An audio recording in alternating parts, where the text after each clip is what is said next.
Okay, good evening everyone. Today it's the second class about dreams. Bezat Hashem. I hope you had good dreams this week after the class. Today, first of all, the shiur, the class is dedicated for the sponsor, Anonymous. Bezat Hashem, Kadosh Baruch Hu should give them a lot of success and zera shel kayama hashana. And also for the Moshabaya family, a lot of success and blessings. Amen, amen. We have a lot of things I want to discuss today. We're going to speak, Bezat Hashem, about dreams, the people that passed away that come in the dreams. How should we react to that? What should we do? If you see a grandfather, father, someone that passed away, a friend, is that telling me something about life, about him, about myself? We're going to discuss this. We're going to give some stories that happened in the Jewish history regarding dreams, how people came in the dream and saved lives of others, just to understand how real is it. We're going to speak about interpreting the dream, like telling the perush, the explanation. We spoke a little bit in the last time about that. We're gonna go a little bit more into it. People that hear your dream and tell you something about that. How does that affect the dream? We said that kol hachalomot holchim achar hapeh, all the dreams goes by the person that explains it, right? We're going to see what kind of dreams. There's few sections of dreams. Dreams that came from an angel, from a demon, dreams that comes because we thought things during the day, and there's things that comes because of certain type of food that we eat also. So we're going to touch those types of dreams, and we're going to see which one of them people can affect. So they can actually say something and change the interpretation of the dream. Okay, so let's start. Bezat Hashem, we have a lot of things to talk about. So there's a story about one of the great rabbis of the whole history, Rabbeinu Harosh, Rabbeinu Asher. He wrote one of the first halacha books, the Shulchan Aruch. Shulchan Aruch, it's the main halacha book of laws of Judaism. That this book of Shulchan Aruch, he was established by three other books that were written before: Rambam, Rosh, and Rif. Rosh is Rabbeinu Asher, the person that we're talking about now. He had a father, Rabbi Yechiel. Rabbi Yechiel, he was a great tzaddik. He passed away. He was pretty young when he passed away. And the mother with few kids stayed, she was a widow. And then after 6 months after he passed away, he comes in the dream to his wife. And he tells her, run away from the city because something bad is going to happen. And the day after that, he comes again. And he says the same thing. Please take my word seriously. Run away. There is a gzera. There's a bad thing that should happen in a few days. You should take the kids and run away and save your life and other people that you can tell them. And that's what they did. Because of that dream, they actually, took everything and went out. And Be'emet, a few days after that, robbers came and they just went house after house, killed the people, robbed their things, and Baruch Hashem, they were safe because of that. After that, he came again in the dream to his wife and told her that the reason why it happened is because there were poor people in the city and there were rich people in the city. And they were taking too much taxes from the poor people. And the rich people, they didn't care about that. They didn't do nothing to, take care of the poor people, and that's why the whole city got this punishment. So we see clearly that dreams, mamash, can save life. Sometimes they tell you things about the future, like this story, and we have to take it seriously. There's another there's another story that I would like to talk about, just to see how powerful is dreams, and especially tzaddikim, righteous people, that they come and they tell you something in the dream. There was a story in not in the Spanish Inquisition, but a little bit after that. There was it's called in Hebrew Gzerot Tach Vetat. Gzerot Tach Vetat. There was they were killing Jews. The Christians were going from city to city and try to make people Christians, so they were killing people that didn't accept Christianity. And 400 years ago when it happened, so there was a story in one city of a person, I don't know the name of that person, but this person, he had a dream from Rabbi Moshe al-Sheikh. Rabbi Moshe al-Sheikh, he was one of the great rabbis 500 years ago. He lived in Tzfat in the time of Arizal and Rabbi Yosef Karo. Rabbi Yosef Karo, the one who wrote the Shulchan Aruch, the Book of Laws, and Arizal was one of the most known Kabbalists in the whole history. They all lived in the same generation 500 years ago in Tzfat. They buried there in Tzfat. So in the same generation, there was another rabbi. His name was Rabbi Moshe al-Sheikh. He was a very, very big Talmid Chacham, big rabbi. He actually was the rabbi of Rabbi Chaim Vital, which was after that the student of Arizal. He changed the rabbis. His rabbi was Rabbi Moshe al-Sheikh, and then Arizal came and he taught him Kabbalah. So Rabbi Moshe al-Sheikh, he was a great tzaddik, and he has a commentary on the whole Torah and all the prophets. His commentary is one of the most beautiful commentaries. It's mamash. Arizal, he was coming, this big Kabbalist, Arizal was coming to every class of Rabbi Moshe al-Sheikh. He himself, usually you don't see rabbi come to a lecture of another rabbi, but he was actually coming to his classes, and he was always saying that his interpretation, his perush on Torah, that's one of the 70 interpretations, because every pasuk, every sentence in Torah has 70 different types of interpretations. So his perush is one of the real 70. So Rabbi Moshe al-Sheikh, he wrote a whole book and about the Torah, and this person, he was always studying his book. And this rabbi that he was studying his book, Rabbi Moshe al-Sheikh, came to him in the dream, and he told him again the same story like before, to run away from the city because something bad is going to happen. And that's what he did, and Baruch Hashem, he saved his life. And Rabbi Moshe al-Sheikh told him, the reason I come to you in the dream is because you always study my book. So we see that there's a big connection between the tzaddikim that passed away and us. When we study what they write, we connect with them until that level that they come to us, and if Chaz v'Shalom something bad can happen, they come and they're going to save you. They're going to tell you in the dream. And there's a lot of stories like that. There's another story that happened in our generation, actually. Rav Ovadia Yosef is a great rabbi. He passed away a few years ago. The reason I'm here is because of him. He sent me here. And Rav Ovadia Yosef, his rabbi was Rabbi Israel Atiyah. He came from Chalab, from Syria. Rabbi Israel Atiyah, he actually was the biggest Sephardic rabbi 80 years ago.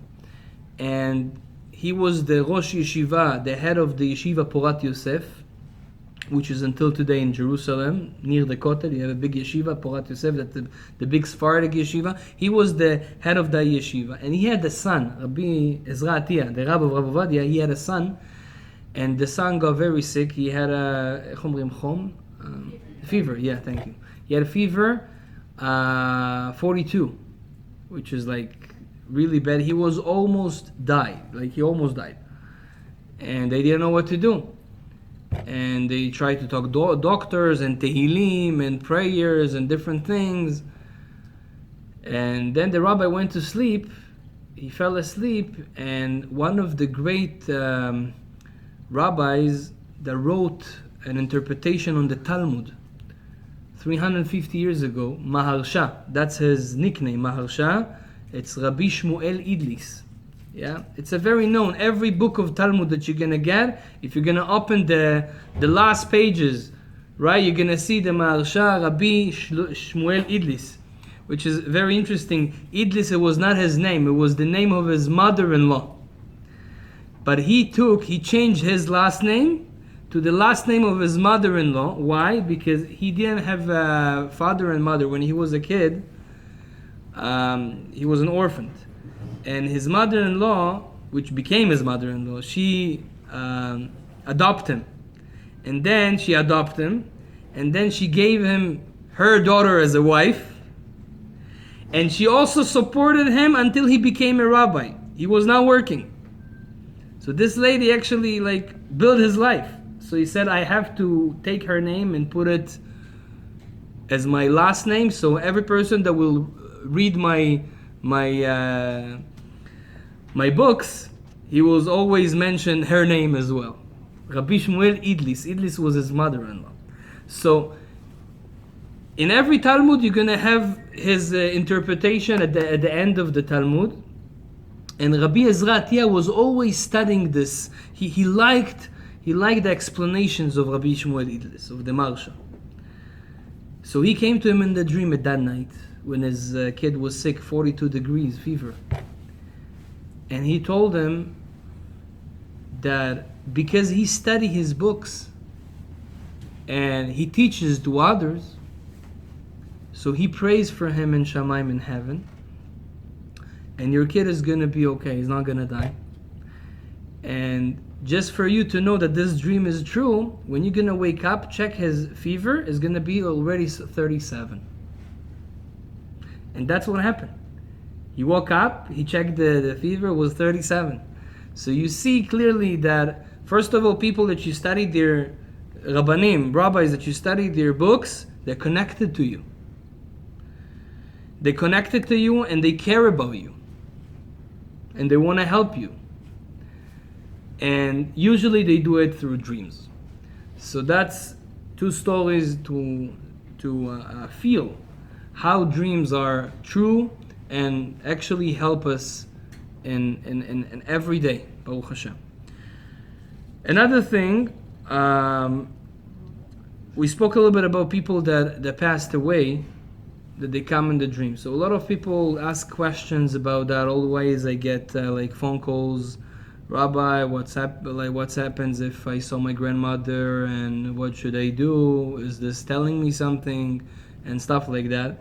So first of all, most of the dreams, in general, most of the dreams are not true, like we said last time. But when it comes to people that passed away, we have to give a little bit more attention to those dreams, because people that passed away, they don't get usually permission to come and to tell us something. They don't have that permission because it's kind of taking the freedom of choice, right? So, but sometimes they do need something from us, or they do want to guide us to do a right decision in life. So sometimes they get a permission to come. Usually it's in the dream, and usually they don't tell you exactly what they want or what they want from you.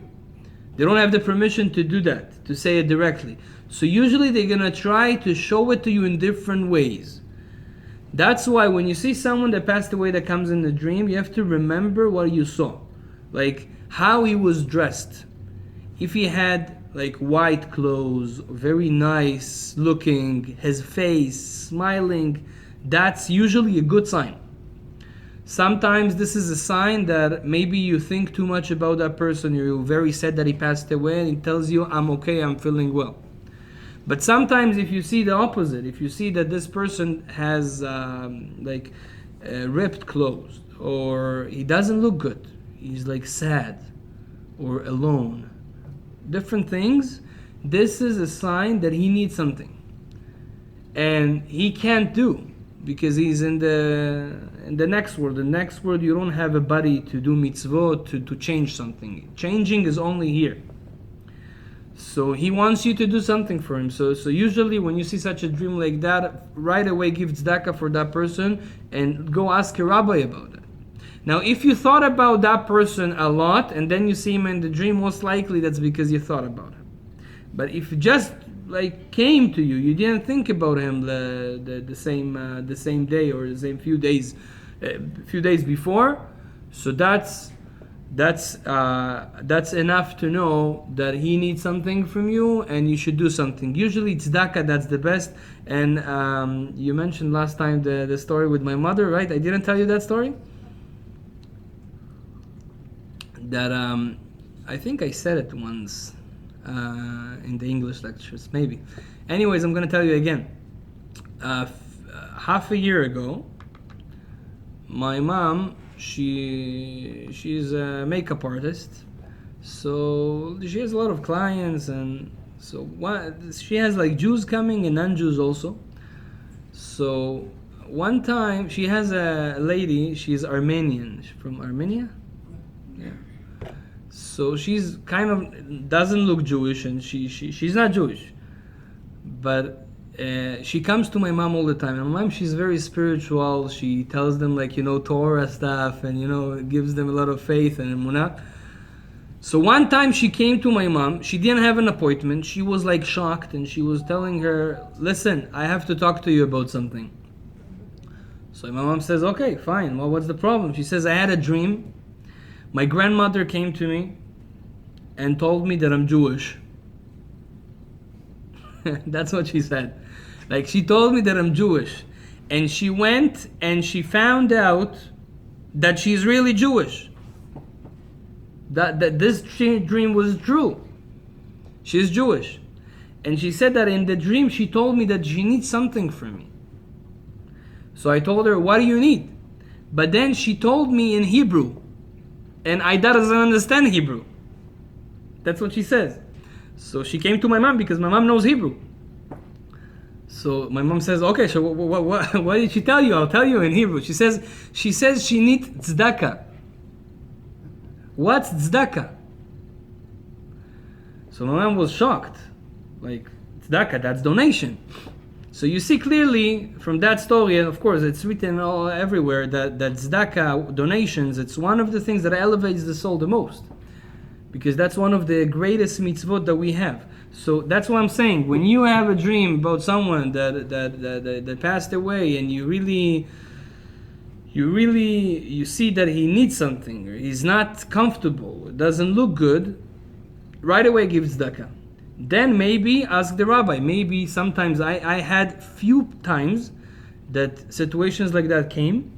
People came to me, "Rabbi, I had a dream about my grandmother, and she looked like this and that." So according to the dream, I told them, "You didn't say Kaddish on her, right?" So she says, "I don't think someone said Kaddish on her.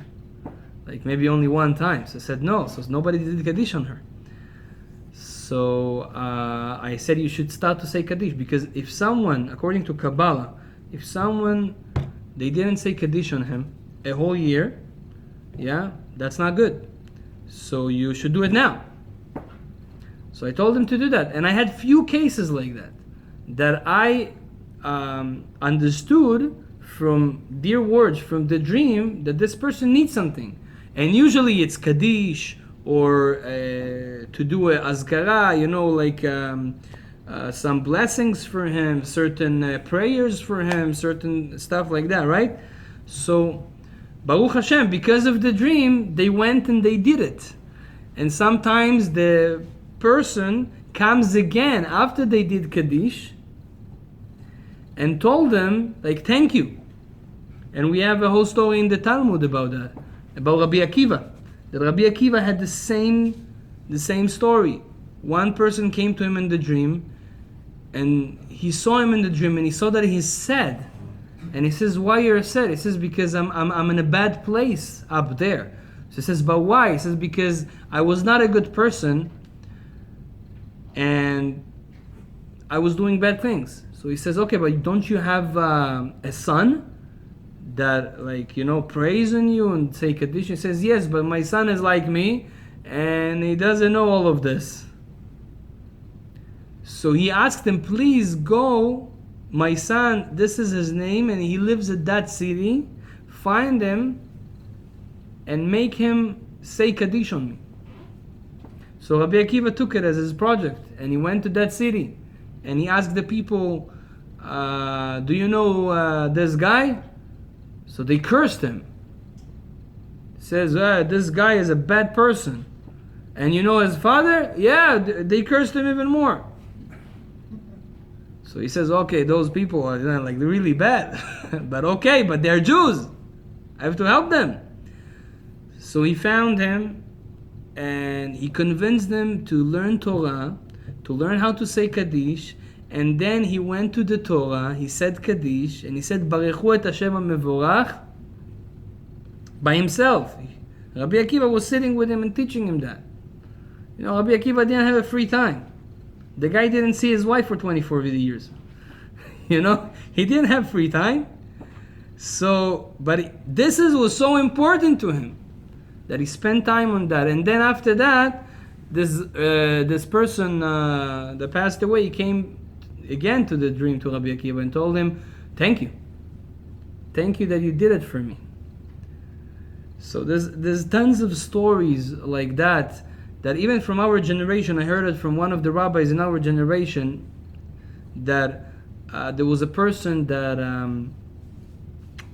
he lives in a place that there's no Jews there. Now, his father was religious, but the son went off the derech, like we say. Yeah, he was not keeping nothing, and he went to live in a city that there's no Jews there. And the father that passed away, one time he came one day before his yortzeit, the day that he passed away, he came to his son in the dream, and he told him, Maspik, chalas, like, don't do it anymore. You know, say Kaddish on me. Go in the direction of Torah. I'm suffering because you don't do that. Because I have a kid like this. And his son said in the dream, even if I want to say Kaddish, I can't. Because I live in a place that there's no Jews. So his father says, don't worry about that. I'm going to get the Jews. You say the Kaddish. And that's how the dream finished. A day before his yortzeit. That's a story from our generation a few years ago. Now, the rabbi that tells the story, he was in Israel, and he had a student, I think in Los Angeles, that got married. And he wanted the rabbi and few of the guys in the yeshiva in Israel that they studied with him together to come over to the wedding. So they took a flight, and there were 8 guys, and the rabbi was the 9th. And they took a flight, and then something happened, and they needed to land in a certain city. And then in the airport, there was already time for mincha. So the rabbi says, okay, we need to do mincha. Okay, but we are only 9. There's no Jews here. How are we going to find Jew here? That was a city that they don't know about. So they say, okay, fine, let's do yachid. Let's pray, by ourselves without a minyan. What can we do? So yes, but there was so many people there. So they asked the guy that helped them with the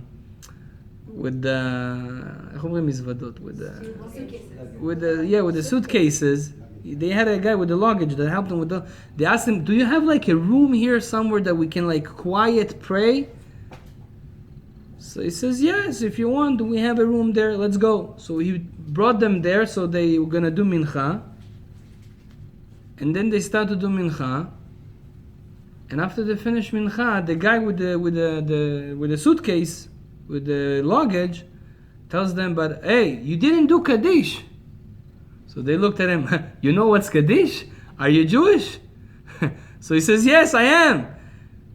So they were shocked, and then he started and said Kaddish. Itgadar v'itkadah shemeh rabba and baruchu et Hashem mevorach. And then he told them that his father came to him yesterday in the dream, and told him to do Kaddish. And he said, I don't have Jews. So he said, don't worry, I'm going to get you the Jews. So you see, this is mamash. When someone in the world to come needs you, one of the ways to come and tell you something is in the dream. So for those dreams, again, we're going to pay attention to them and see what we can do for those people that passed away. Now, this is people that passed away. Now, there's another section in dreams that this dreams can sometimes tell us information, and usually it's for the tzaddikim, the righteous people. People that always study Torah. Rabbi Moshe Cordovero, he also lived in that generation with Arizal and all those. Rabbi Moshe Cordovero was a big Kabbalist. And he writes that according to your dreams, you can know your spiritual level. So let's say if your dream's always about, like very physical things, stuff that has no meaning, so it means you're very low. But if you have dreams with a meaning, spiritual, for example, if you see yourself in the dreams in synagogue, in classes, learning, doing a certain mitzvah, that's a sign your soul is in a high place. But if you see yourself in a club, or in the zoo, like the places that, if it's not good places, zoo is it's a good place, yeah, but with like people that are not good, like let's say you see yourself a thief and you steal stuff, or you see yourself, like a mafia guy or something like that, that means something about you. That means your spiritual level is low. Now, righteous people, they all day study and they're very spiritual, so usually in the dreams, they get the same. They get spiritual things. They get answers for questions. I'll give you an example. There's one big rabbi a few hundred years ago. His name was Rabbi Akiva Iger. And he was discussing a get. Get is, it's a document that you have to write it in like a mezuzah, in leather with handwriting, like a sofer. Get is very important because if there's one mistake in the get, this lady is not divorced, which can cause big problems. Because if she's not divorced and she got married again to someone else, the kids are mamzerim. That's, get it's something very serious. Now, one of the major problems in get is the name. Some people has names, that is very hard to know how to write them. Especially people that came from like different countries that they took the names of the goyim, like a Spanish name or an Indian name or different like Moroccan names, Arabic names, right? So sometimes we don't know how to write them properly, with Ain or with Aleph or with Hey, So he had a question. He had a question about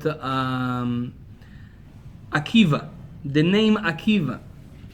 What's the right spelling? Akiva is Ain Kuf Yud Bet Hey or Ain Kuf Yud Bet Aleph. You can end Akiva with Aleph and you can end Akiva with Hey. And there's sometimes in the Talmud that it's written like that, sometimes it's written like that. So he said, get is very important. How do I know? There was one guy that wants to divorce and I need to know how to write his name, with Aleph or with Hey. So he didn't know. So he was praying for that, and in the dream they told him the answer. But they never will, they not always tell you the answer directly. They gave him a pasuk. Pasuk, it's a sentence in the Torah, in Tehillim. What was the pasuk? Or zaru ala tzaddik u'liishrei lev simcha. We say this pasuk on Rosh Hashanah a lot. Or zaru ala tzaddik u'liishrei lev simcha. Or, if you look at the last letter of every word in this pasuk, That's gonna be Akiva. All is Reish, is Rabbi. Yeah. Zaru'a, it's Ain. Letzadik, Kuf. Uleishrei, Yud. Lev, Bet. Simcha, Hey. Oh, now I got it. Hey is the last one. So that's he got in the dream. You remember last week I told you that there's a way to do something. You fast and you read some Tehillim and different things and you can get answers in the dream. Tzaddikim, that's how they get some information when they don't know what to do. Because dream, the Gemara says, Chalom echad mishishim benevu'ah. A dream is 1 divided by 60 from a prophecy. Right? One of 60 from prophecy. So if prophecy is 60, 1 of 60 of prophecy, that's dream. So yeah, it's a small prophecy. So you can get information in the dream. Now, I want to go back to something that we started to talk about last week. We said there's few different types of dreams. There's dreams that they come from angels. Those dreams are true. Usually, not everyone gets those dreams. People has to be in a high spiritual level to get those dreams. Those dreams are telling you the future, telling you things, signs from God, what He wants from you. You get it from Malach Gabriel or Malach Michael, those angels. Most people, they don't get so high to such a high level when they go to sleep to get those dreams, but people that study a lot of Torah, they do get that. There's another sections of dream, which is dreams that come from demons. That's most people. What's those dreams? People that they don't have enough protection, spiritual protection when they go to sleep. When they go to sleep, so demons, because at night they have more power, so they're not allowed to touch us or to do something to us, but they can somehow control our dreams. So they kind of whisper things to us, and that's what we dream. That's why some people have nightmares, right? Now, the more protection you have, less nightmares you have. So we said last time, Kriyat Shema, and different things that can avoid you from having nightmares, but those things come from demons. Usually, dreams that come from demons are not true. Sometimes they do have right information, because when the demon go in the sky, they get certain information from your source of soul, and they can tell you things about yourself. But always it's going to be mixed with false. So this is most of our dreams. That's why we should not pay attention to them. I told you last time, a dream that is really, really true, it's a dream that you see and it's so clear and real, and you can remember it even for years. It's a dream that you don't forget about. Yeah, there's certain dreams that you remember for years. Those dreams, they have a certain interpretation that is true. That's a dream you need to go get an explanation for.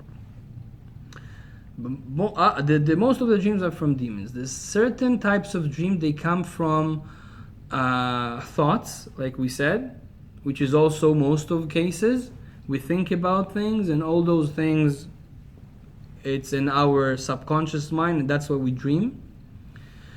And the last section is dreams that we have because of different types of food that we eat. People that eat food that is very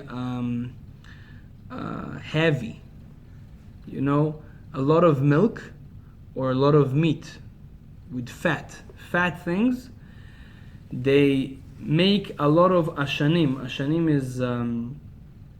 is smoke, kind of smoke that coming out of this food when it's digest. So the smoke comes out and then makes different dreams. So again, those type of dreams, they don't tell you nothing about your future, doesn't tell you nothing about yourself, but they can tell you your spiritual level. So again, if those dreams are, you dream about things that are holy, about studying, about, stuff like that, so that means you're in a very high level. But if those types of dreams you see that you are in bad places, that means your soul is in a very low level. Now, only the dreams that come from angels are 100% true, and they're gonna happen. The other types of dreams that come from demons, from food, and from thoughts, those dreams, they have the opportunity to become true according to the person that interprets them. So this is most of the dreams we have. That's why even if you have a dream that is not serious, I don't know, you saw cows walking in the field, and then you go to your friend and you tell him, hey, I saw today in the dream, I saw cows walking in the field. And your friend tells you, oh, what does that mean? That means that you're going to lose money.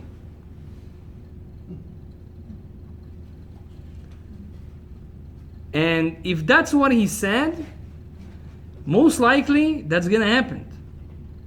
Because he said that. Because those dreams, they're not coming from angels. There are low types of dreams, and they can go by the person that interpreted them. And that's why I said last time, don't tell dreams to people, especially if they don't know this rule. Because if they're going to tell you something negative, can happen. Now, when it's going to happen, most likely when you believe in it. Like, let's say you said something to someone, and then he says, oh, that's mean you're going to lose money. And he says, yeah, that makes sense. And if you thought that makes sense, that's it. You close the box. He interprets, and it makes sense to you. So most likely that's what's going to happen. You see, we have so much power in our mouth. It's something unbelievable. When we say something, especially Jews, it's very powerful. The Gemara says, we have to be careful to not say just things, Sometimes you say things. Oh, you're going to fall. And he falls. Why? Because you said that. There's, mothers or fathers, they tell their kids. I remember one time my father, I was 18 years old, and I needed to go on Shabbat to give a class somewhere, like friends. So I was sitting in Shabbat table, and then my father says, when do you need to be there? I said, I need to be there at 3:30. So I said, so he said, okay, so you have to leave now because it's this place. If you're not going to leave now, you're not going to get there. So I tell my father, Abba, don't worry. I'm going to get there at the time. I know, I'm walking fast. So then he told me, no, if you're not going to go now, you're going to be there at 4. That's what he said. So I said, Abba, don't worry. So I went. And when he told me, I went earlier, and I went there, and they told me they live in a building, but there's a lot of buildings. So, and they live I think in the 10th floor. So on Shabbat I have to walk. I remembered the number of the building, but when I just came there, I forgot the number. And then I needed to go every building, 10 floors, to check if they have a mezuzah, so maybe this is them, or to knock on the door and ask if this is them. And unfortunately, with my luck, it was the last building. So when I got to the last building and I knocked on the door, I told them, first question I asked them, what's the time? They told me 4. So my father was right. Not that he was right. He was basically not right. I needed to get there by 3:30. But half an hour I spent on Because when you say something, that happens. It's called black tongue. Yeah. In Hebrew, it's called Liftoach Pe LaSatan. You know, there's a place in you know Petach Tikva? One of the cities in Israel, beside Bnei Brak, Petach Tikva. So a few years ago, they built a new cemetery in Petach Tikva. And they built the cemetery, and although the group of the people that was building and doing everything, so they finished the job, and then they made a party. Like, okay, we finished to build the cemetery, so they made a small, seudah. They were eating something together. So then someone said, like a joke, okay, the cemetery is ready. Who wants to be first? He just said, as a joke, So there was one guy said there, oh yeah, I'm gonna be first. It's a bad joke. And 2 days after that, he passed away. The guy that said, I want to be first, he was the first one buried in that cemetery, and they wrote a whole his story on the cemetery. That's what happens when you don't watch your mouth. We have power when we say something. Strong power. So same thing. Someone tells you a dream, whatever you say, that will affect the dream. Now, I'll give you another story in the Torah regarding that. I think that's a very important point to talk about. The power of our mouth. We see it clearly in one of the parashot in the Torah regarding Rachel. Yaakov, he lived in his father's-in-law for 21 years. He worked there, and then after 21 years, he decided, I have to leave, that's it. He had kids already and everything. And his father-in-law, Lavan, he was a big Rasha, and he was idol worshiper. He had different, idols, and his daughter, Rachel, she was a tzadikah. She says, okay, I'm leaving my father's house, so I'm gonna steal his idols so he doesn't do those, things anymore. So she stole them, and she put them under the, the donkey when you... Huh? How you call that thing? The camel is a camel, no? The hump, yeah. You put that hump on the donkey, so she put it under that. And then she was going. They didn't tell Lavan that they leave. They just ran away. And then Lavan saw that they're not at home, so he ran away after them. He got them, and then he says to Yaakov, "Why did you run away?" So he told him, "Listen, I knew that you're not gonna let me go and stuff like that." So he says, "Okay, but why did you steal my idols?" So Yaakov said, "I didn't steal nothing. How come you think it's me? I was so honest with you, I worked for you, I didn't take a penny from you extra. 21 years. He got mad at Lavan. How come you think that about me? So he says, no, when you left, I just lost them. So someone from your guys took it. So Yaakov was so sure that it's not him and his people, he says, if someone from us took it, he should die. Just to give to Lavan confidence that it's not them. And the Torah says, Velo yadar ki Rachel genavtam. He didn't know that Rachel, she stole them. But because this came out of his mouth, Rachel passed away. She didn't get into Israel. She was buried on the way on Bethlehem. That's one of the reasons why when you say something, that has a power. So same thing is about dreams. Dreams, don't tell it to other people unless they know what they say, or they always say a positive thing. By the way, you can interpret your dream yourself. So for example, let's say you have a dream. You saw, I don't know, you saw stones falling on you. So you can say, oh, that means a lot of money is gonna fall. Diamonds. Yeah, that's mean diamonds. That means, say it, that's mean diamonds. Money. And if you really believe in it, and this interpretation is good for yourself, so that give a lot of chances to that to happen. You don't need someone else to tell you that. You can do it yourself.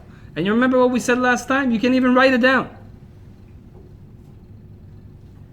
You can write it down. Because when you say that, that's what's going to happen. That's what's going to happen. And you should know, dreams sometimes are super real. Super real. Especially when you interpret them the right way. There was, Rabbi Yosef Chaim Zunelfeld. He was the rabbi of Jerusalem 7 years ago, in the time of the Holocaust. Great rabbi. He was a very poor person, but he was a big tzaddik. When he was a child, he studied in yeshiva. He came from a very poor family. And he didn't have money.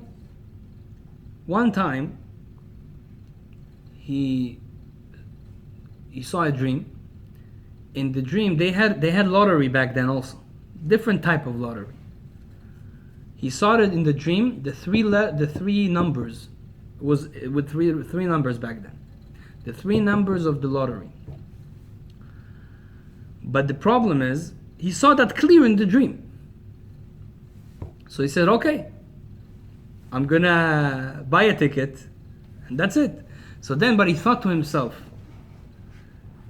should I buy a ticket? Because I have the money for the ticket, but this money is for me to eat. It's either I'm gonna buy the ticket and then I'm gonna be hungry, or I'm not gonna buy the ticket and for sure eat. Now, if the dream is true, is maybe. But if I'm gonna be hungry, it's 100%. So he says, according to halacha, what should I do? So we have a clear law in Judaism. Bari v'shema bari, bari adif. If you have a doubt on something and something for sure, go with the for sure. So he says, for sure I'm gonna be hungry if I'm gonna buy a ticket. And maybe I'm gonna win. So I'm not gonna go with the maybe. I'm gonna go with the food. I have food, okay, good. So he didn't buy the ticket. But he said, but I want to see if the numbers were right.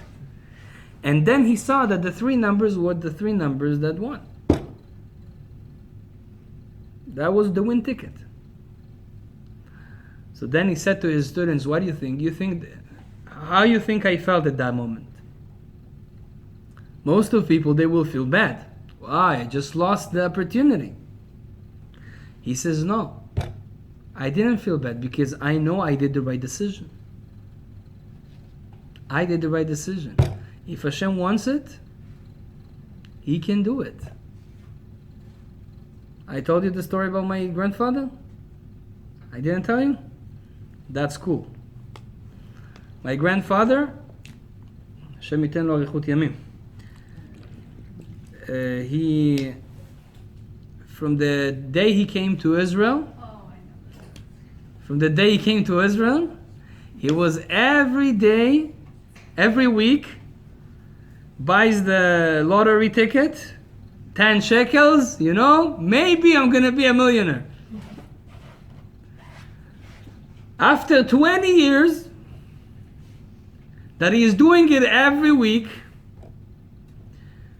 my grandmother one time see him at the table writing the numbers and tells him, Moshe, Maspik, every week, 20 years you spent 10 shekels, 10 shekels, 10 shekels. If you're going to count all the money that you put in that, we would be millionaires already.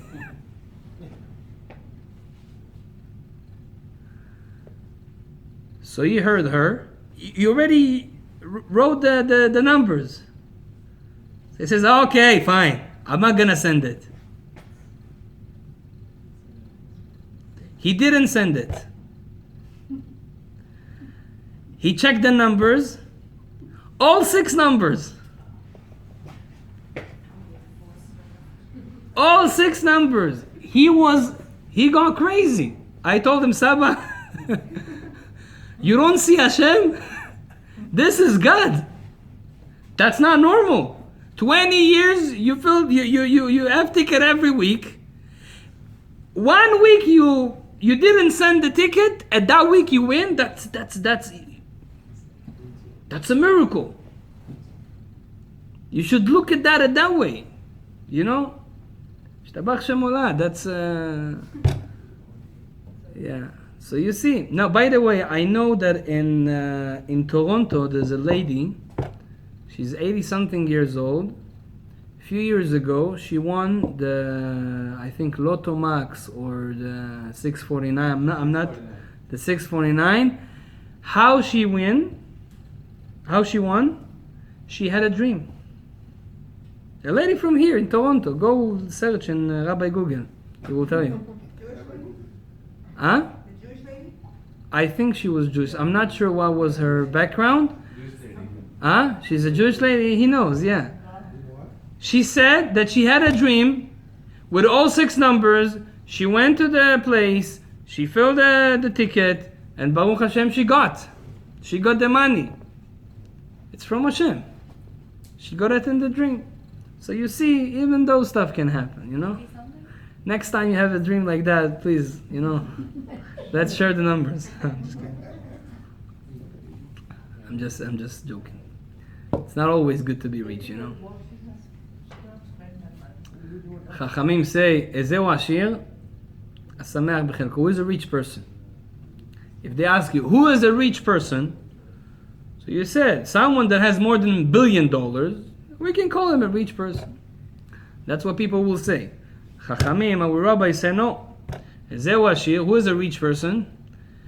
The one that is happy with what he has.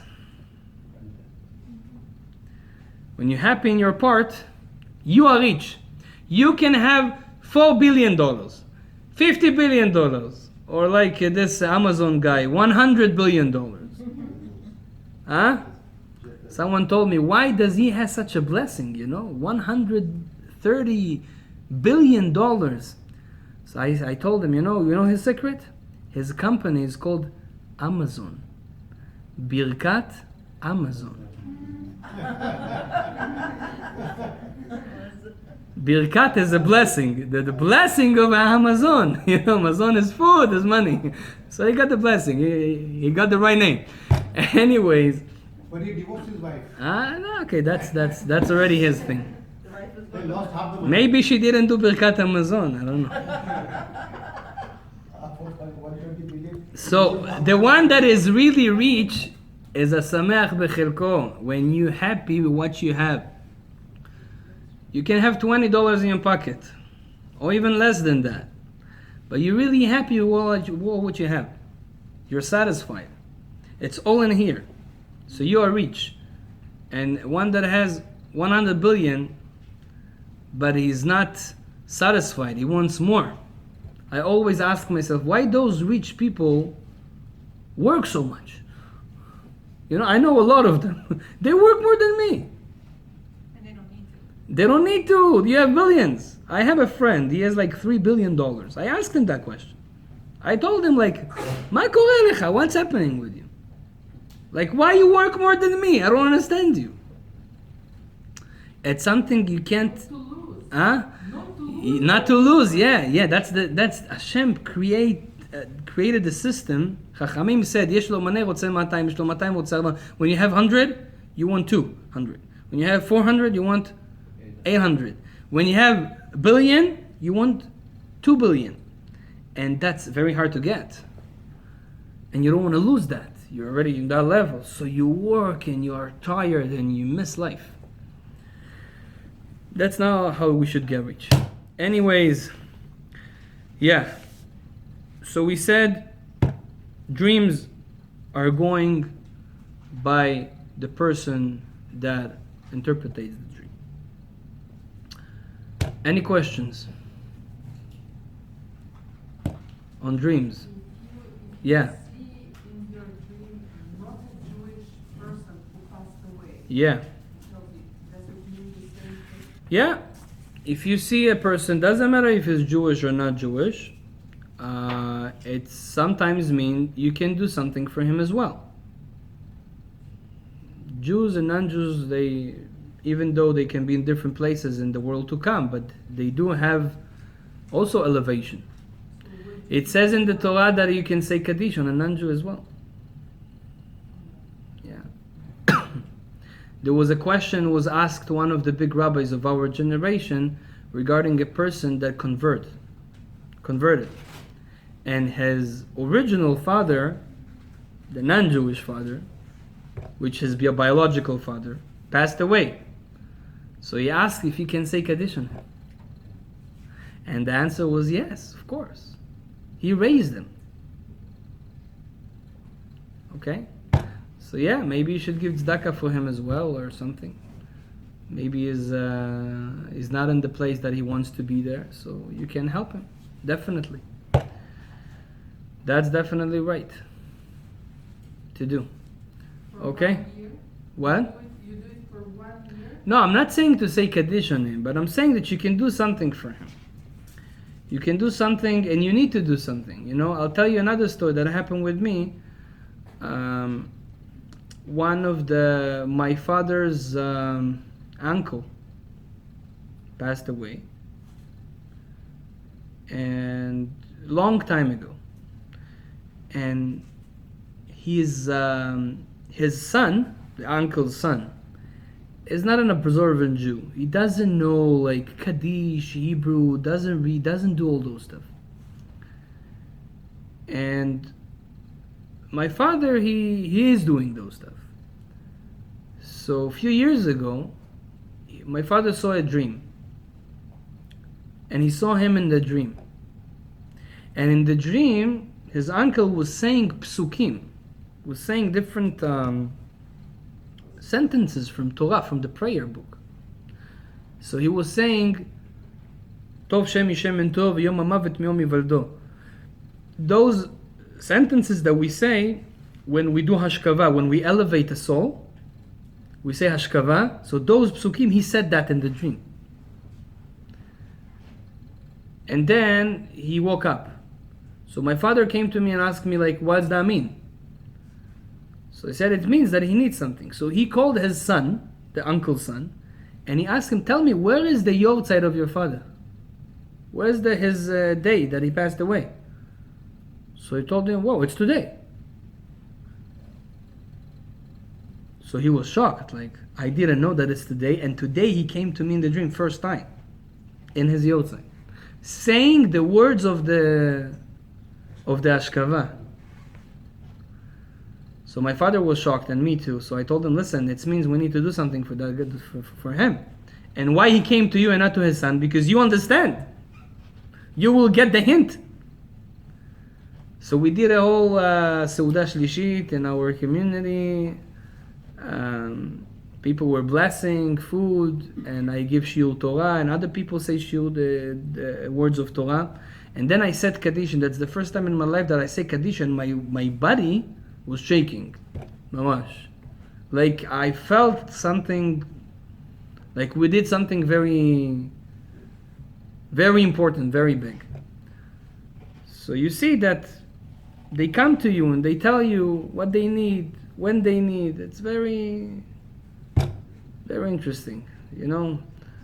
I have a lot of stories that happened mamash in our community with people that passed away and they came in the dream and said things that mamash prove you that those stuff are real. And by the way, that's another thing I wanted to tell you today, that the more you, first of all, spiritual, you get true dreams. You get those dreams because you understand what to do with them. And if you really want to have dreams that are true, that are right, you should always speak the truth. Because Hashem made a rule in the world. People that lie, their dreams are going to be a big lie. People that always are careful to say the truth, so their dreams most likely are going to be true dreams, dreams with meaning that tells them something about life. So if you know that you are very honest and always saying the truth, when I say saying the truth means always. Like even, some people, someone calls home and tells, and your kid is answering the phone, so you say, "Father is not at home." That's a lie. Yeah? I'm not home. Or you tell your wife something that is not, this is a lie. People that are always careful to say the truth, Hashem give them true dreams. And that's another way you can know if to pay attention to your dreams or not. Are you a liar or you are a true person? If you're a true person, so yes, your dreams, they mean more than other people. Bezrat Hashem. One question. Yeah, another question. When Yeah. you take a nap, not like it actually happened to me, but Yeah. when you take a nap and you dream, for some reason I feel like the dreams when you take a nap, they're more like visual, they look more clear. Yeah. There's a difference between like afternoon or Yeah, there's a lot of dreams, there's a lot of cases that you get the information when you take a nap. That's right. they look more clear. Yes, I'll tell you again why. Because at night, when you take a nap, usually it's during the day. And during the day, you don't have those demons and those negative powers that can play with your dreams. So it's more clear, usually. So that's why. And we see a lot of stories with Rabbi Udaftaya. Rabbi Udaftaya was a student of the Ben Ish Chai 80 years ago. He lived. And he has a lot of stories in his book, Minchat Yehuda, that he tells that when he was studying, he took a nap, and then he got a dream about something that's gonna happen. Yeah? Or he says that there was a family, that in that family someone passed away, and then after he heard that, he was studying and took a nap, and then in the dream they told him the reason why he passed away, and what was his reincarnation, and all the information about this person. They told Rabbi Yehuda when he took a nap. There's another story that is brought there also about a lady. That this lady in Baghdad, in Iraq, she was working. She was doing chitim, sewing. Yeah. No, not sewing. Back in the days, they used to grain the wheat. So they had a big stone, they move it. So she was working very hard. She was collecting the wheat and put it on that stone. And when she was collecting the wheat, she saw a date in the field. And she was hungry, so she picked up the date. And she took the date and she made a blessing. But instead of doing Borei Pri Ha'etz, she thought it's Borei Pri Ha'adama, fruits of the land, instead of saying the fruits of the tree. So she said Borei Pri Ha'adama, and she ate that. And then she was sitting on the field and she was a little bit tired. She went to sleep a bit. She took a nap. And she saw a dream. In the dream there was a very old person came to her and told her, "Thank you very much for helping me. Even though you didn't help me fully, but you helped me." And then the dream stopped, and she went to Rabbi Udaftaya and she asked him, "Why? I saw it so clear and was so real. What's that mean?" So he said that this person, this man, he was reincarnated at that date that you ate. His soul was reincarnated there, and he needed someone to elevate him. And you did a blessing. And when you do a blessing, you elevate that soul. You fix it. But why he said that you didn't fully help him? Because you didn't say the right blessing. But you said the blessing that it's okay, because if you say Borei Pri Adama on something that is Borei Pri Ha'etz, you fulfill the obligation, because tree also comes from the ground, from Adama. So that's fine. But it's not the proper one. So you fixed him, you elevate him, but not fully. So this is she got when she took a nap. So you see that those dreams are also can be true dreams. Yes. I'd like to share. I had a dream in 1985, which I wrote down. And in the dream, it said that the reason I came back to this life was for a very specific reason. And it had to do with my Russian tradition. Okay. But to this day, I can't figure it out. Okay, so you have to go and talk to someone that understands in dreams, and maybe he can interpret that for you. If this is a dream that you remember from 30 years ago, 35 years ago, 85, yeah. Do you interpret dreams? So Bezat Hashem, maybe I can guide you a little bit after that. I mean, I'm not a Kabbalist or something, but maybe we can help you. If there's some dreams that are very simple, Bezat Hashem. But that's a private question. Okay? I want to bless all of you. Hashem will give you a lot of bracha, atzlacha. Have only good dreams, Bezat Hashem. True dreams. And all what you're going to succeed. Amen v'amen.